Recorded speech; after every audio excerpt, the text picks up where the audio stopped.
mais lindo do que o nosso amor, pra me fazer feliz. Ed Brito e Samuel, parte 4.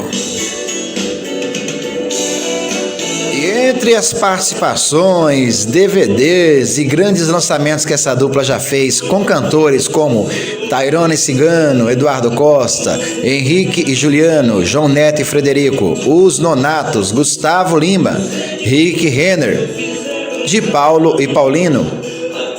Ed Brito e Samuel lançou o primeiro trabalho ao vivo em Goiânia em 2014, com a canção Ponto G, Mil Vezes Antes de Amar, Inevitável, Decifra-me, Mudar pra Quê, Medida Exata, Tudo de Amor que Há em Mim, Pra Você Mulher, Tagamadinha, Nosso Segredo, que teve a participação de Paulo e Paulino, O Resto é Tudo Igual, Essa Eu Pego, Minha Mulher é Aquela, que teve a participação aí do cantor e da dupla Rick e Renner, e a canção Zé Ruela. Esse aí foi o CD lançado ao vivo em Goiânia no ano de 2014.